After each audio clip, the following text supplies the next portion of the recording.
Hello everyone, I'm Vlad Shoots History and I know a lot about shooting. I'm back at the Tiro a Segno Nazionale in Legnano, where I'm taking a look at their amazing collection of weapons. What better weapon to present to you today, if not the one that was probably James Bond's Beretta?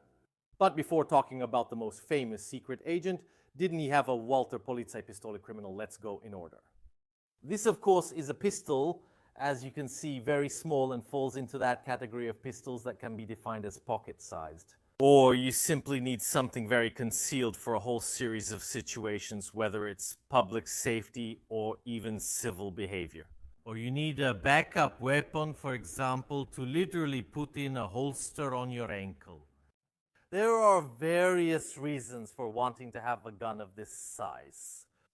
It's clear that larger guns are better suited for shooting, especially a slightly more accurate shot. Yeah, but there are obvious advantages for a whole range of situations in having an extremely compact gun. And already in the early days of self-loading pistols, therefore, from the very early 1900s, there were many pistols of these dimensions and this category that appeared on the market. They are all linked in particular to a cartridge developed by the great master gunsmith John Moses Browning, the A635 Browning. This small cartridge, as we see, very similar in size to the 22 long rifle, adds in terms of performance. As you can see right now, the A765 Browning is much smaller and is really tiny compared to the 9mm. However, it should not be underestimated. Sure, it's a compact, reduced size and performance ammunition, but it's absolutely dangerous, like all ammunition is. This ammunition was specifically designed by John Moses Browning for these micro-compact or pocket pistols. Since the only ammunition available for this category of weapon is and was essentially the 22 long rifle, let's be clear, it's not the only ammunition in that category. These pistols were made, for example, also in 22 short, a caliber relatively widespread until about 20 years ago, but however, the 22-0 rifle and the 22 short. By extension, they had a large, so to speak. Problem, they were ammunition, only percussion ammunition to nullify with a protruding collar. Translated, they are not particularly reliable in triggering and do not lend themselves particularly well to feeding and self-loading weapons. And remember that the 22 non-grateful and short are among the oldest ever ammunition ever developed. The 22 short trivially is from 1845. So it's one of the very first, if not the first ever, mass-produced metallic cartridge. So these are ammunitions that were born 50 years before self-loading weapons, and there are many small technical details that do not lend them so well for use in these weapons. If today we have a large number of self-loading weapons in 22, it's not a denial of the ammunition's defect. With more modern technology, attempts have been made to circumvent these problems, but even today, the magazines of self-loading weapons in 22 often have problems. Often they have very strange curvatures. In brief, it's not optimal ammo. The second problem with the 22, namely its rimfire ignition, is a reliability issue. We need to understand how rimfire ignition works to also understand its flaw. Generally, when a rimfire primer is made, to put the priming compound in the casing, a drop of priming compound is dropped while the casing rotates quite quickly. So by centrifugal force, it spreads to the edges, where it should be hit by the weapon's firing pin. With the cooling of this substance, which is kept warm, it solidifies and therefore remains without problems in our casings for many years. However, this dripping of the drop inside this rotation could be imperfect. So regularly, there are cases where the ignition of the 22 doesn't work. Whoever shoots with the 22 knows it very well. It's perhaps the ammunition that most often fails. As for the ignition, we can't afford ignition problems in very short-range self-defense weapons, so in extreme cases. How do you solve this problem? You apply the central percussion. In fact, the 635 Browning, also known overseas as 25 central percussion, is a central percussion ammunition. Not only is it a semi-rimmed ammunition. If you don't know what I'm talking about, click in the top right corner to retrieve the shapes and function of the ammunition bases, which undoubtedly helps with feeding and self-loading weapons and above all, behaves better in magazines. The Beretta already had a line of 6.35 Browning pistols before World War II. Very famous, for example, the Beretta 418. However, they were weapons whose line was beginning to age. And it was precisely in the 50s that the decision was made to launch a new product, a new Beretta, known as 950. It's an extremely simple weapon, which indeed is intended to be carried in concealed carry and used for self-defense. We shouldn't be surprised if, for example, at 25 meters we can't make a hole in the hole. It's a weapon that needs to be simple, durable, and reliable. I find it very interesting for this reason, because often in having to reduce weight and size, you have to find quite original technical solutions. Perhaps the most original thing that immediately catches the eye when you go to grip this weapon is its tilting barrel. The tilting barrel, in fact, allows the weapon to be loaded without the need to rack the slide. A way to keep the weapon with a round in the chamber and unload the weapon with a round in the chamber. In fact, for simplicity's sake, the weapon does not have an extractor. The ammunition was simply extracted by the gases from the cartridge explosion itself. Before moving the camera and taking a closer look at how it works, I wanted to talk to you about James Bond, the famous character created by Ian Fleming. Now everyone knows that James Bond uses a Walther Polizeipistole Criminal.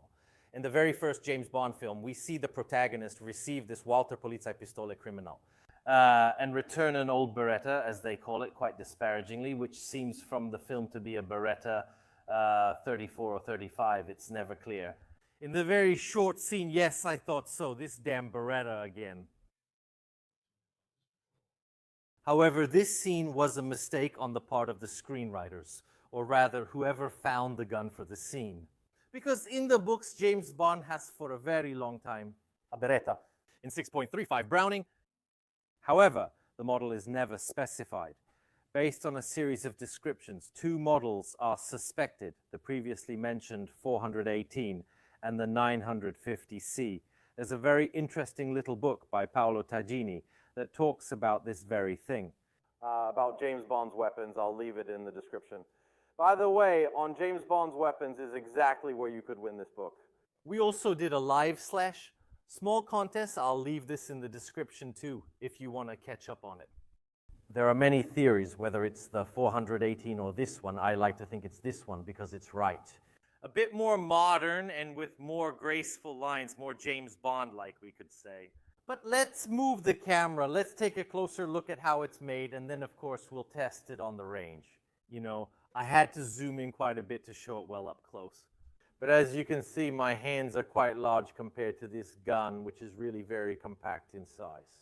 Let's start, as usual, our tour from the script. As you can see, first of all, a Beretta model 950B. Know that there are generally two models of these guns.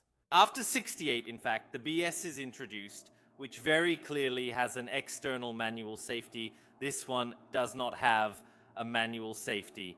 The only safety mechanism present is the inertial firing pin. It's not a great safety mechanism, especially in the absence of others. For this reason, Beretta then introduced a manual safety, because the criticism here is quite evident. Sure, for simplicity, it's better this way if we want to keep things simple, but sometimes in weapons, there is such a thing as too simple. Small note, this weapon was made by Beretta in Brazil. It's not surprising because Beretta has had a very long collaboration with Brazil. It had its own factory in Brazil, where the machinery famously ended up at Taurus, which is a bit of Beretta's legacy, not at the same quality level, undoubtedly, but then the philosophical legacy of Beretta in Brazil. We then have the Beretta logos, as you can see on the grips on both sides. The weapons controls are very simple. We have a magazine release here at the back that reminds a lot, for example, the Beretta 51 or the Beretta 70. A release very much in the style of that era. It's not a quick release. But these weapons are not designed to be reloaded quickly unless you carry more magazines for this weapon. This magazine release is a bit more protected from accidental release and necessarily requires the second hand to activate it smoothly. So as not to lose the magazine, which note well, contains 8 rounds of 6.35 Browning or 25 automatic Colt pistol. We then obviously have the hammer, which can be manually recocked, even though it is only a single action. As you see, with the hammer disarmed, pressing the trigger does absolutely nothing. The hammer has a half cock, let's call it that, be careful. However, it is not a safety mechanism, so the weapon is not unsafe if put in this position. The only other command we take is this lever that many might seem like an old open, a disassembly lever, levers that are normally in this position. In fact, this lever is used to tilt the barrel because, as you see, this weapon has a tilting barrel. We thus have access to the weapon's barrel. Why this thing? Why this weapon? One does not have an extractor, so if we have a malfunction and we need to get inside the weapon, we could not normally extract the ammunition by racking. This is not something that drives me crazy, but it's a slightly different handling of this weapon, because we cannot assume that when we rack the slide back, the weapon unloads. We must actively think that to unload the weapon, we need to tilt the barrel and remove a single round. So a slightly different handling from this point of view. Second thing, can I put a full magazine in the weapon, a round in the chamber, and have the weapon effectively ready to fire? Basically say, without having to rack for a concealed carry where I want to have a round in the chamber rather than the full magazine, that extra round gives me an advantage. Otherwise, I would have to rack from the magazine, remove the magazine, put a round back in the magazine, and put the magazine in the weapon. So a little addition for concealed carry. From this point of view, to disassemble for the cleaning of the weapon, it's very simple. Once the magazine is removed, we can tilt the barrel and then let it go all the way forward, like this, in this way, almost head down. In this way, I can slightly retract the slide and lift it up. Here it is coming out of its guide. Now let's take a look at it. The really interesting thing is, where the hell is the recoil spring? The recoil spring is this particular spring that has these extensions that go down under the grips. As you can see, this spring wants to push forward. There are 2 springs. From this side, we remove the grip screws to take a slightly better look at how these recoil springs are mounted. Now I'll show you. We remove the grip here.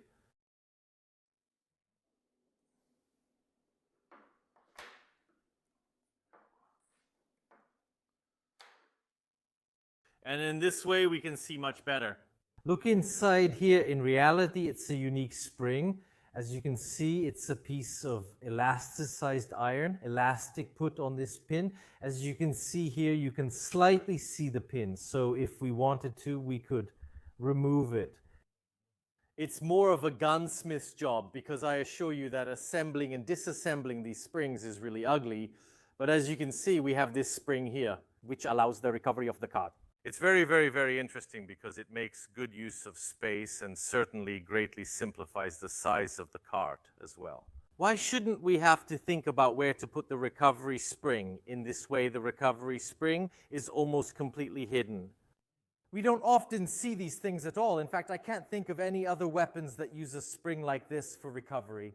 The most similar thing that comes to mind is the Luger. Not the Luger P08, which uses a normal coil spring to send the slide forward, but the early Lugers, particularly the Swiss ones, which use a flat spring behind the magazine. That pushes forward on an extension, actually, which in turn pushes forward on the weapon's own bolt. I think it's an extremely interesting thing. We also see the trigger transmission bar here. As you can see, if I push back, I have the weapon's shot when the weapon cycles. As you can see, the barrel remains reattached. And only by releasing the trigger will it be possible to press the trigger again. There's not much else to show you. We almost forget the weapons cart, as you can see. A typical Beretta shape, with this open on top. We also notice the firing pin, which is inertial, meaning it's shorter than the space it has in here, so it needs to be hit. And go by inertia, forward, because it has a spring that puts it. As you can see, it goes quite a bit inside, and if I try to push it forward, as you can see, if I push it forward, here it wants to come out. Let's reassemble the weapon. First of all, let's put back its grip with its screw. In this way, we hide the internal mechanism that normally does not need to be disassembled for cleaning. But as you can see, it's not a complicated weapon. With many parts, on the contrary, it's a fairly simple weapon.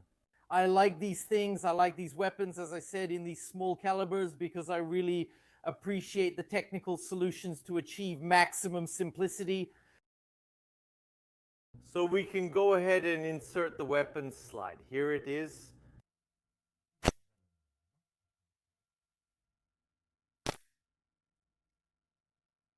We check that everything goes back and forth, everything goes perfectly back and forth. We can simply go ahead and close the barrel. The weapon is ready for use. Once loaded, insert the magazine. Let's test it on 2 shooting lines, and here we are, finally on the Millennium TS shooting lines to test this wonderful little Beretta. I feel very, very secret agent, very James Bond. And the first thing we do is put the rounds in the magazine. There should be 8, so we can go ahead and fill our little magazine. By the way, it was a struggle to find these bullets, since for safety reasons, we can't use armored bullets here. I assure you, finding these unarmored bullets as they are, Teflon-coated lead, it was really a mess. So thanks to Davide Guidi's armory in Legnano, who had a box of them. I don't know how many decades old this box is, but it's fine like this. Okay, 8 rounds went in as expected. What can we do in such a case? We put in the magazine, open the breech, put the round in the barrel. Here it is. There is no extractor holding it. The weapon is actually ready to use.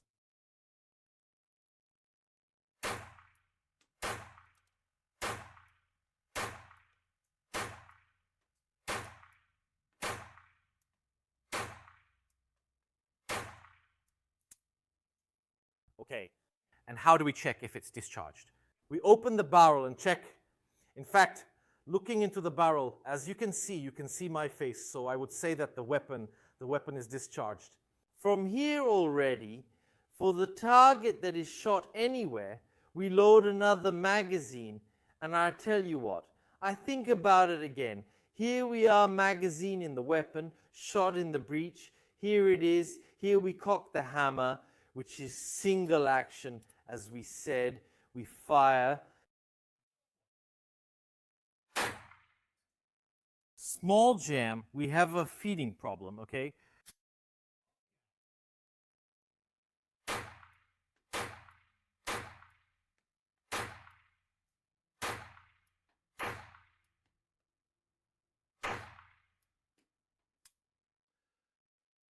Okay, we forgive the jamming, because this is a weapon that here at the range, due to the issue of armored ammunition, has been idle for years, if not some decade.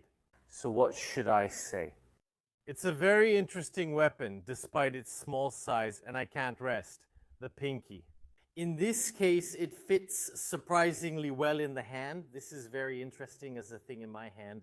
If I can make a criticism for how it's made here at the back on the grip and how small it is, actually the slide has slightly caught my hand more than once. It bothers me a bit, but it's nothing serious. You have to be careful. Perhaps the compactness is a problem.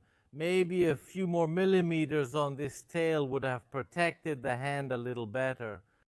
It's not a huge problem. The shots at 15 meters are a bit everywhere on the target.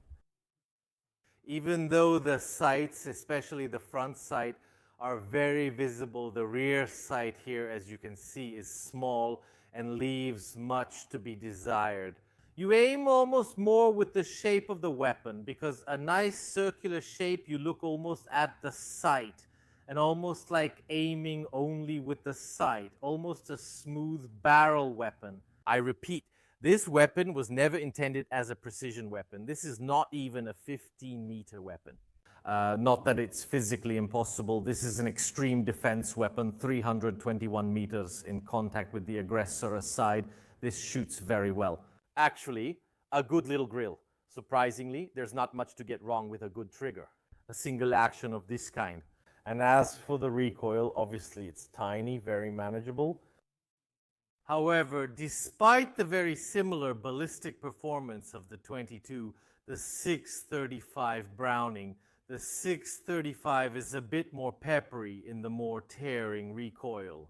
We could say 1 for the trigger and 2, because it usually uses a bit faster powders, because it's optimized for very short barrels, where the 22 long rifle is regularly used on longer sporty barrels and so on. The 25 automatic Colt pistol 635 Browning.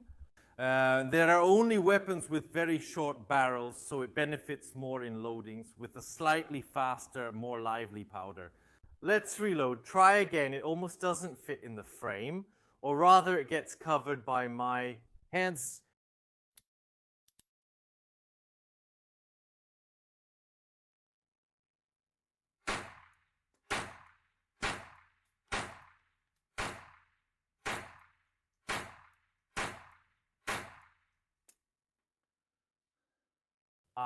Another thing I notice as a shooter standing behind this weapon is the dam extraction. I can't find other terms. I can't find a more fitting term. The best description really is dam master not having an extractor. So the extraction is done exclusively by the same gases that put pressure in the barrel. This fairly regular movement goes a bit everywhere. One goes up very close, one goes forward, one goes back, one left, one right. It's not a huge problem if you're defending yourself at very close range with such a weapon. Honestly, the least of your worries. However, as a shooter, a huge amount of these bosses go straight towards you. Precisely because of the lack of this control of the extraction through the extractor when we have a very regular extractor. The weapon has an ejector, but the ejector helps in this process more than being a very important part. It would probably work without ejectors. There are many weapons that do not have the extractor and do not even have the ejector of this category. So a bit like casings flying everywhere. Yeah, you should already do this in principle, but make sure you have glasses when you use this weapon, because the likelihood of a casing getting in your eye is at least high. Of course, if you use this weapon as a carry, and I know people who carry concealed, especially in the summer, the 635 Browning. Well, if you have to use this weapon, you have bigger problems than the boxwood in your eyes. Let's reload and try again.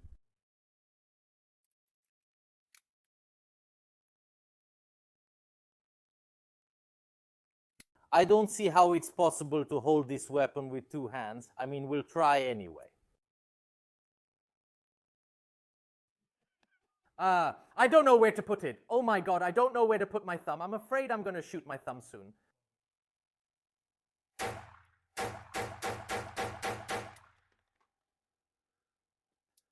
Oh my God, with 2 hands. It's well taken. It can be beautiful, stable. We have to try the quick shot with 1 hand only. We will now try to empty the magazine with 1 hand only. For example, we are in a defense situation. We are told James Bond,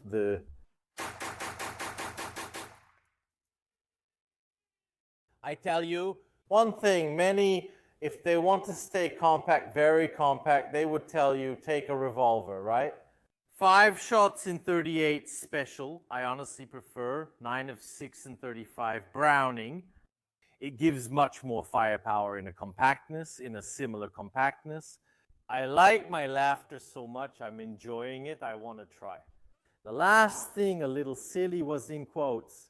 Obviously, always safely, in case we unfortunately don't have the charger, we can do the single load. We can then go to shoot. There is no extract this time. Okay. We tilt the barrel, take the shot, insert it, fire, tilt the barrel, insert the shot or fire, tilt the barrel, shot inside.